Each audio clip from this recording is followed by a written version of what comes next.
mirrored arcs. Let's update this theory and see which path Oda might be setting for the Elbaf arc. Let's talk about it after the intro.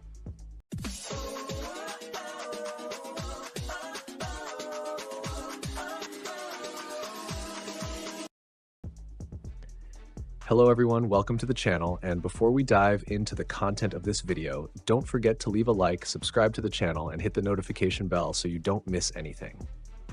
Well, now it's time for the video. The mirrored arcs theory can give us a clue about what to expect for the Elbaf arc, and I'll discuss these theories in the future.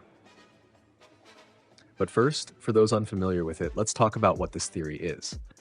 The mirrored arcs theory has been around for a while, but with each new arc, it seems to gain more substance. I always try to bring updated insights about it here. For those who don't know, this theory suggests that Oda is following a script, mirroring the pre-time skip arcs with the post-time skip arcs. It's as if the pre-time skip arcs serve as a map for the post-time skip arcs. For example, the Arlong Park arc, the first major arc in the East Blue, introduced the Fishmen for the first time, and for some reason Arlong had a deep hatred for humans, which led him to do what he did to Nami's village. Then, in the first post-time skip arc, we had Fishman Island, which explained what truly happened with the Fishmen and why Arlong ended up in Nami's village. In essence, it's almost like an expanded arc of what happened in Arlong Park. The second major pre-time skip arc is Drum Island, set in a snowy land with a doctor character. The same pattern is seen in the second post-time skip arc, Punk Hazard, which, although divided between hot and cold poles, takes place almost exclusively in the cold part. We also meet a doctor who temporarily joins the crew. I'm talking about Trafalgar D. Waterlaw. The next arc is quite self-explanatory. Alabasta and Dressrosa are very similar arcs, with Shichibukai trying to take control of the country. Both arcs feature princesses, and in both arcs, one of Luffy's brothers appears. These two arcs don't need much explanation for you to see the similarities, right? Next, we have Skypiea and Zoo. In both arcs, we encounter an ancient people in a completely unknown and hard-to-reach island, one being in the sky and the other on the back of an elephant. Now we come to Water 7 Enies Lobby and Whole Cake Island, and it's amazing how these arcs follow the same dynamics. In both, a crew member leaves the crew, intending to save the rest of the Straw Hats, and in both, Luffy fights an army to bring that Straw Hat member back. In both arcs, we also have a confrontation between Straw Hats. And here's something interesting. In both cases, at the end of the arc, we have a meeting between Yonkos that makes the Navy uneasy.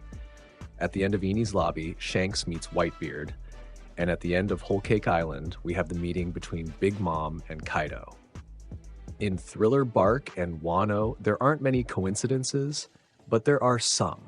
For example, it was Kaido who destroyed Mariah's crew, leading Mariah to become what he is.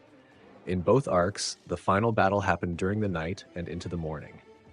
In Thriller Bark, Zoro took Shusui from Ryuma's zombie, and it was in Wano that he left behind Wano's national treasure. Most recently, we have the Egghead arc, which, despite having elements from Enies Lobby, is more clearly mirrored with Sabaody. In both cases, we see the same admiral, both islands are under government control, and in both arcs, we see the introduction of pacifistas. We even have a satisfying punch to a celestial dragon in both arcs.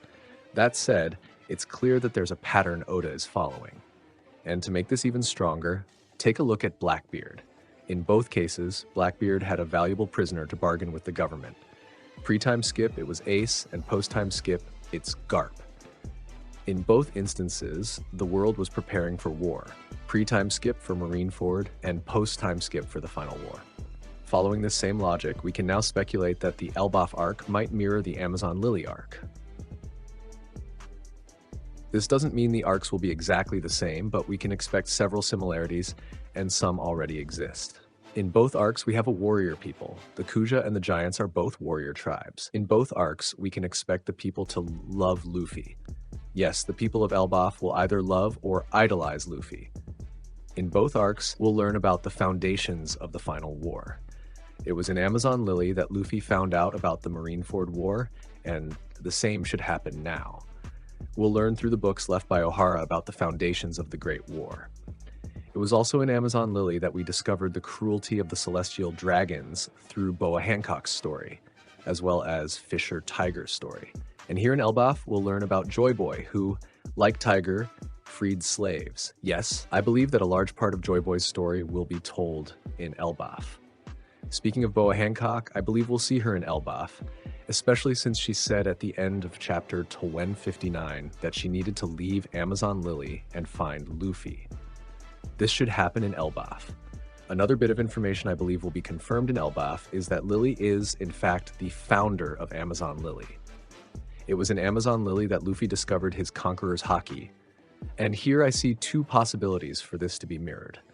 Either Luffy improves his Conqueror's Haki, perhaps advancing it through some form of training, or we could see another Straw Hat awaken their Conqueror's Haki, just like Luffy did. Maybe this happens with Usopp?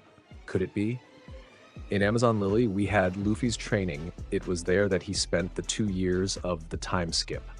Could we see something similar now? Of course, not 2 years, but maybe a training arc for the Straw Hats? Well, there are many possibilities, but if we want to understand the path the Elbaf arc will take, it might be interesting to look at Amazon Lily. So, do you believe in the mirrored arcs theory? No? Leave your thoughts in the comments. If you enjoyed the video, don't forget to leave a like, subscribe to the channel, and hit the notification bell. Until next time, thank you.